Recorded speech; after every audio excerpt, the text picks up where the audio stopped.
सामान्य ज्ञान के रूप में एक वीडियो लेके आ गए हम। इसका पहला पार्ट हो चुका था, भारतीय संविधान के बारे में हम उसमें पढ़े थे। आज हम लेके आए हैं भाग 1 के बारे में। ठीक, भारतीय संविधान का अनुच्छेद भाग कितने थे? तो जब संविधान बना था उस समय भाग 22 थे। वर्तमान समय में कितने भाग हो गए? तो वर्तमान समय 25 भाग हैं। तो उसमें से पहला भाग लेके आए हम। ठीक है, पहला भाग और अनुच्छेद कितना है? 1 से लेकर 4 तक। भाग 1 में अनुच्छेद कितना है? तो भाग 1 में अनुच्छेद 1 से लेकर 4 तक है। ठीक, इसमें क्या दिया है? संघ राज्य व संघ राज्य क्षेत्र के बारे में दिया हुआ है। किसमें दिया है? संघ के बारे में दिया है, राज्य के बारे में दिया और संघ राज्य क्षेत्र के बारे में इसमें दिया है। अनुच्छेद 1 से लेकर अनुच्छेद 4 तक भाग 1 में। ठीक, पहला में क्या लिखा है? पहला में भारत बराबर संघ भारत और बराबर संघ में क्या होंगे? राज्य होगा और केंद्र शासित प्रदेश होगा। दूसरा में दिया है नए राज्य का निर्माण, बाहर के क्षेत्र को छोड़कर नए राज्य का निर्माण करना है। दूसरे में नए राज्य का निर्माण करना है। तीसरा में अंतः क्षेत्र के राज्यों को जोड़कर या सीमा परिवर्तन करके।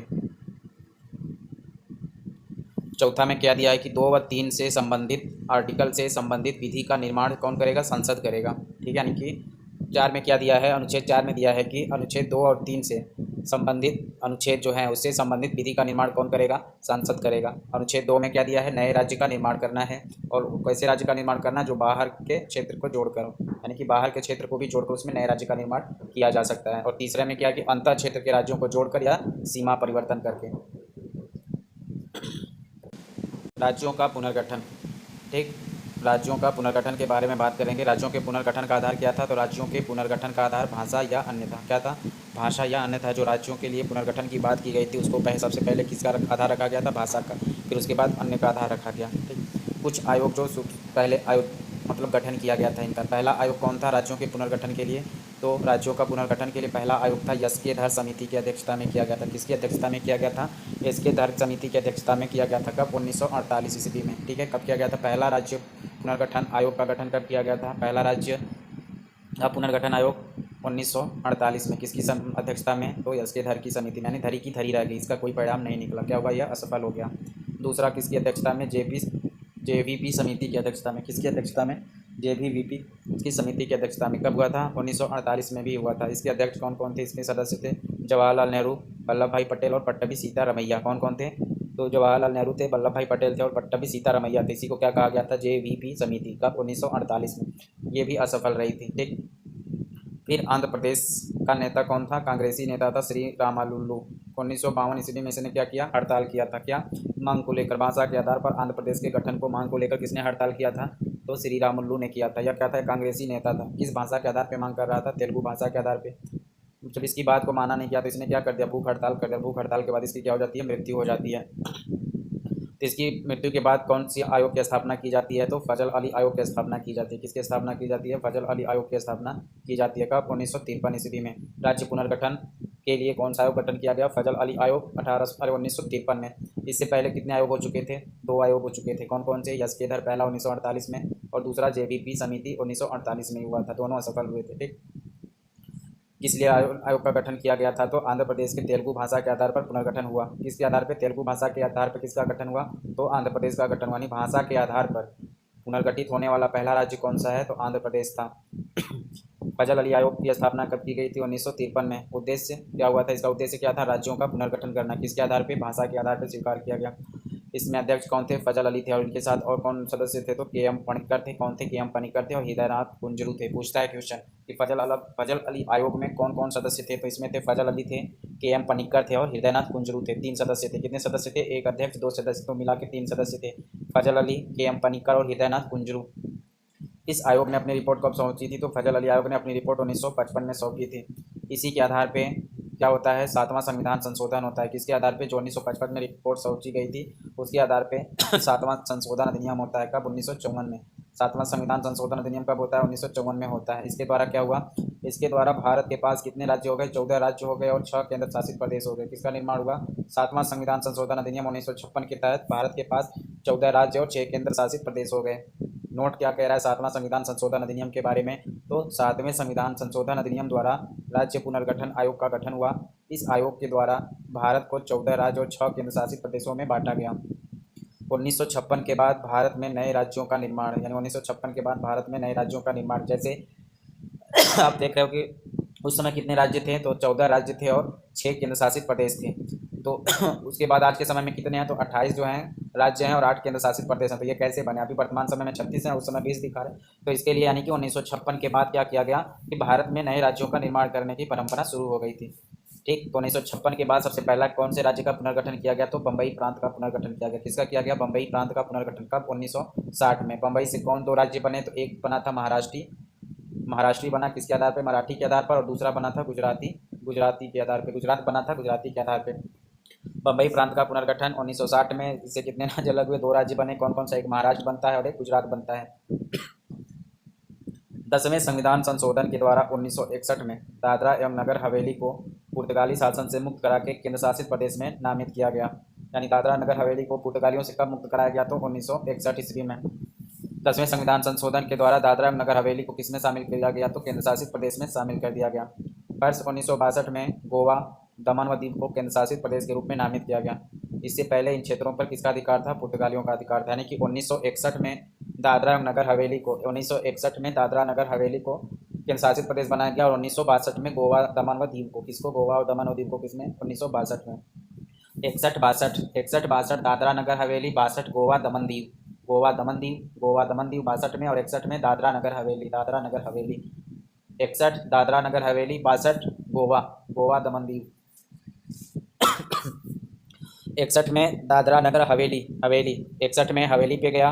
और 62 में क्या कर रहा है? 62 में क्या कर रहा है? गोवा का दमन किया। किसका किया? गोवा में दमन किया।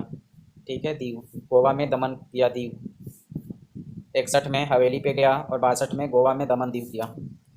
गोवा को पूर्ण राज्य का दर्जा कब मिला? गोवा को पूर्ण राज्य का दर्जा कब मिला था? 1987 में। यानी कि गोवा को पूर्ण राज्य के रूप में दर्जा कब मिला? तो 1987 ईस्वी में मिला था। 1962 में क्या था? केंद्र शासित प्रदेश के रूप में नामित हुआ था। और राज्य के रूप में दर्जा कब मिला? 1987 में। पंजाब का विभाजन कब हुआ था? तो पंजाब का विभाजन हुआ था 1966 ईस्वी में। कब हुआ था? 1966।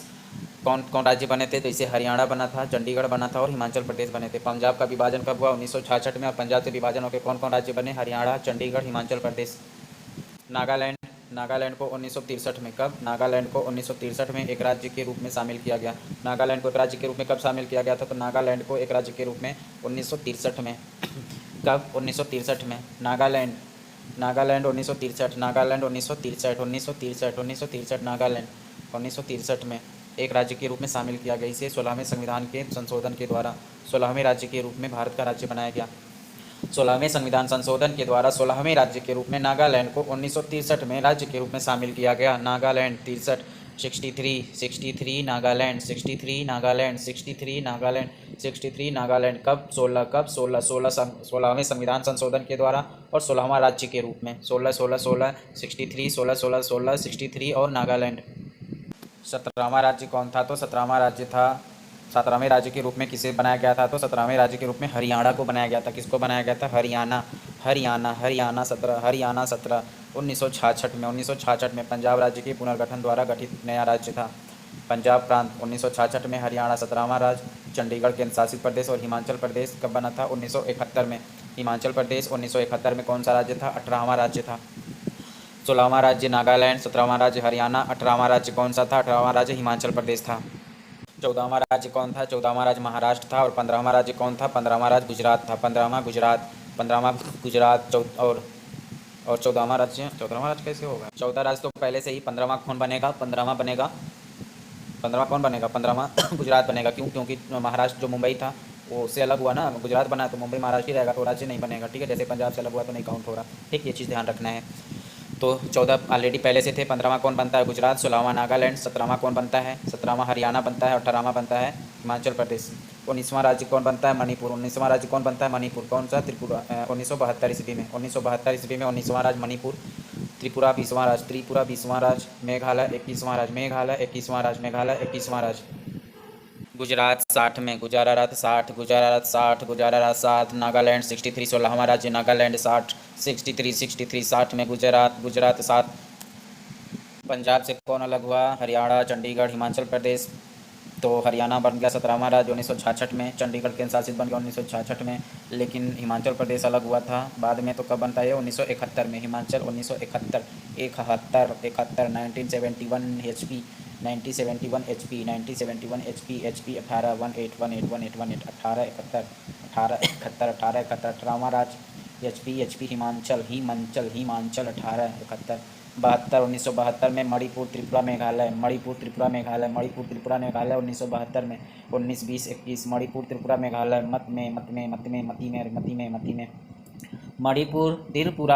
मणिपुर त्रिपुरा मेघालय 1972। 20वां राज्य कौन सा बना था? 22वां राज्य बना था सिक्किम।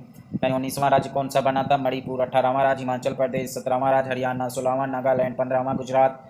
ठीक। मेघालय कौन सा था? मेघालय 21वां था। त्रिपुरा 20वां था। त्रिशूल से 20 त्रिशूल से 20, यानी त्रिपुरा किसका है? त्रिशूल शंकर भगवान का है, तो 20 शंकर भगवान ने 20 पिया था, तो त्रिपुरा कौन सा राज्य बनेगा? 20वां। त्रिपुरा 20 त्रिशूल 20 त्रिपुरा त्रिशूल 20 शंकर भगवान से रिलेटेड करेंगे। मणिपुर 19 त्रिपुरा 20 मेघालय 21 सिक्किम 22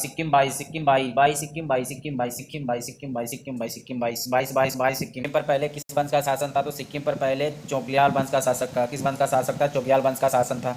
22वां राज्य सिक्किम की संविधान संशोधन अधिनियम के तहत बनता है, तो 35वां संविधान संशोधन अधिनियम 1974 में भारतीय राज्य क्षेत्र में शामिल किया गया। किसमें शामिल किया गया? भारतीय राज्य क्षेत्र में शामिल किया गया 35वां संविधान संशोधन अधिनियम 1974 के द्वारा।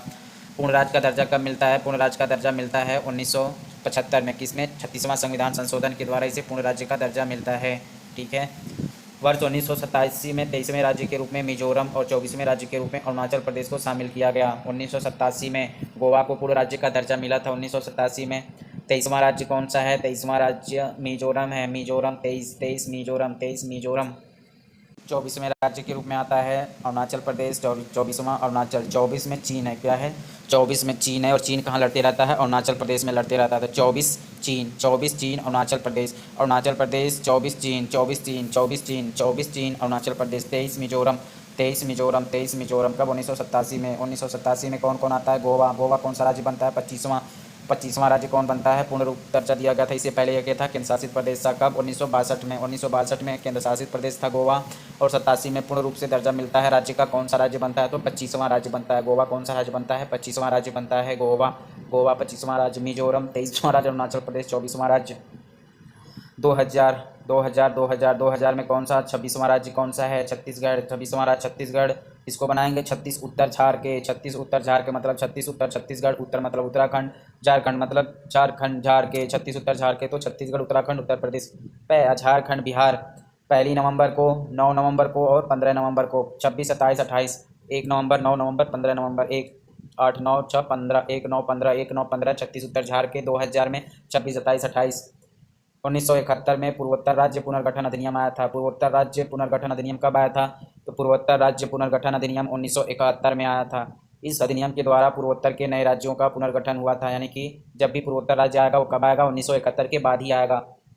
तो पूर्वोत्तर राज्य पुनर्गठन अधिनियम 1971 में आया था। 29वें राज्य के रूप में किसे मान्यता मिली? तो 29वें राज्य के रूप में तेलंगाना राज्य बना था। 29वें राज्य के रूप में कौन सा राज्य बना था? तेलंगाना राज्य बना था। आंध्र प्रदेश पुनर्गठन अधिनियम 2 जून 2014 को कब बना था? 2 जून 2014 को आंध्र प्रदेश पुनर्गठन अधिनियम के तहत बना था। कौन? 29वां राज्य तेलंगाना राज्य बना था। संविधान 370 के अंतर्गत जम्मू एंड कश्मीर के लिए विशेष प्रावधान व विशेषाधिकार दिया गया था। आर्टिकल 370 के खंड ए को छोड़कर इस आर्टिकल को रद्द कर दिया गया, यानी कि कौन से आर्टिकल को छोड़कर? तो 370 के खंड ए को छोड़कर शेष आर्टिकल जो थे सबको रद्द कर दिया गया, और जम्मू कश्मीर को 2 केंद्र शासित प्रदेश में बांट दिया गया है। कौन कौन सा? लद्दाख और जम्मू कश्मीर। संविधान संशोधन परिवर्तन आर्टिकल 368 के तहत होता है, और किसके पास शक्ति होती है संविधान संशोधन करने की? तो संसद के पास होती है। संविधान संशोधन के द्वारा भारत और बांग्लादेश के बीच सीमावर्ती क्षेत्रों में कुछ फेरबदल किया गया है। संविधान संशोधन के द्वारा भारत और बांग्लादेश के बीच सीमावर्ती क्षेत्र में कुछ बदलाव किया गया है। अब करेंगे भाग 2। भाग 2 में आर्टिकल कितना है? 5 से 11।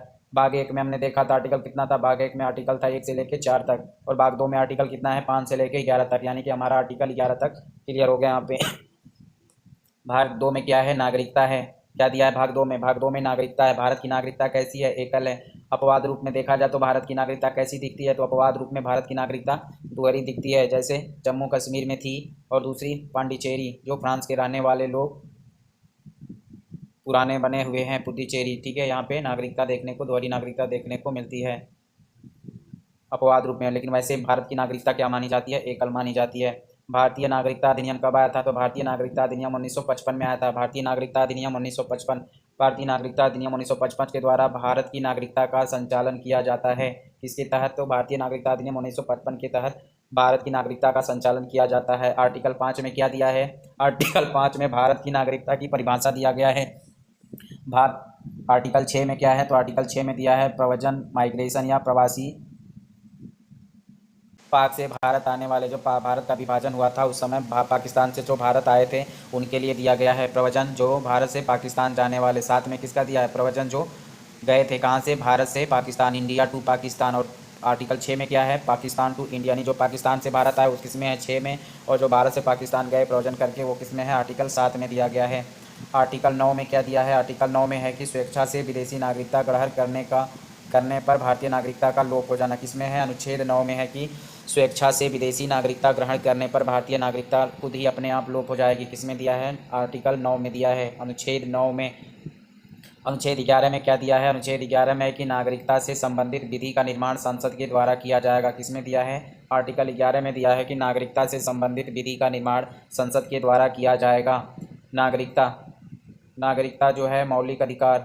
मौलिक अधिकार किसको प्राप्त है? कौन से मौलिक अधिकार हैं जो सिर्फ भारतीयों को प्राप्त हैं? तो मौलिक अधिकार 15, 16, 19, 29 और 30, ये मौलिक अधिकार जो हैं वह केवल भारतीयों को प्राप्त हैं। कौन कौन से? 15 है। इसमें क्या है? 15 में क्या है? जाति, धर्म, लिंग, स्थान के आधार पे भेदभाव नहीं किया जाएगा। 16 में आरक्षण है। 19 में अभिव्यक्ति की आज़ादी है। 29, 30 में क्या है? शिक्षा से संबंधित जो आज़ादी दी गई है। ठीक है। कुछ मौलिक अधिकार जो हैं विदेशियों को भी प्राप्त हैं और भारतीयों को भी साथ साथ प्राप्त हैं। तो वो कौन सा अधिकार है? 14 है, 20 है, 21 है, 21A है, 22 है, 23 है, 24 है, 25 है और 28 है। ठीक है।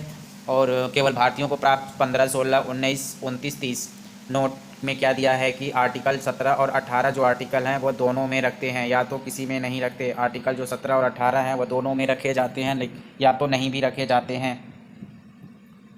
एनआरसी की बात करेंगे, national register of citizen. National register of citizen, इसका मतलब क्या है? तो यह किसी भी राज्य में रहने वाले विधिक नागरिकों का रिकॉर्ड है।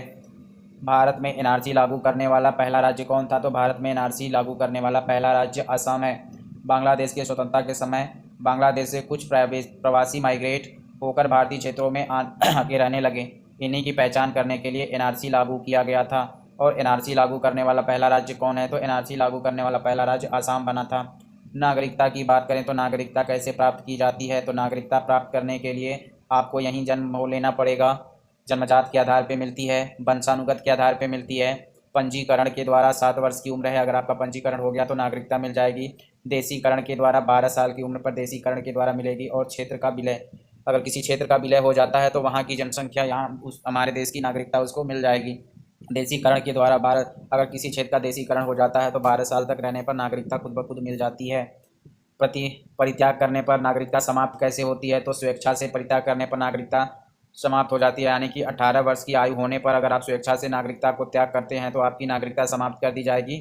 या दूसरा, सरकार के द्वारा छीने जाने पर भी आपकी नागरिकता समाप्त कर दी जाएगी। नोट में क्या लिखा है? यदि कोई व्यक्ति 7 वर्ष तक लगातार विदेश में रहता है तो उसकी भारत की नागरिकता स्वतः समाप्त हो जाती है। यदि कोई व्यक्ति 7 वर्ष तक लगातार विदेश में रहता है तो उसकी भारत की नागरिकता स्वतः समाप्त हो जाएगी। दूसरा नोट में क्या है कि यदि कोई व्यक्ति 7 वर्ष तक लापता हो तो न्यायालय के द्वारा उसे मृत्यु घोषित कर दिया जाता है। यदि कोई व्यक्ति 7 वर्ष तक लापता है तो न्यायालय के द्वारा उसे क्या घोषित कर दिया जाता है? उसे मृत्यु घोषित कर दिया जाता है। और अगर कोई व्यक्ति 7 वर्ष तक विदेशों में रहता है तो उसकी भारत की नागरिकता स्वतः समाप्त हो जाएगी। भाग 3 मौलिक अधिकार के बारे में हम कल पढ़ेंगे। ठीक है। तो हम पढ़ चुके हैं क्या क्या। अब भाग 1 जो आर्टिकल 1 से लेके कितने तक है? 4 तक। और भाग 2 में हमने पढ़ा नागरिकता के बारे में, जिसमें आर्टिकल कितना दिया है? 5 से 11। 5 में क्या दिया है? नागरिकता के परिभाषा के बारे में। 6 में क्या है? 6 में दिया है जो पाकिस्तान से भारत आए, और 7 में जो भारत से पाकिस्तान गए उनके बारे में। 11 में क्या दिया है? नागरिकता से संबंधित विधि का निर्माण संसद के द्वारा। और 9 में दिया है स्वेच्छा से विदेशी नागरिकता ग्रहण करने पर भारत की नागरिकता का लोप हो जाएगा। ठीक है। धन्यवाद।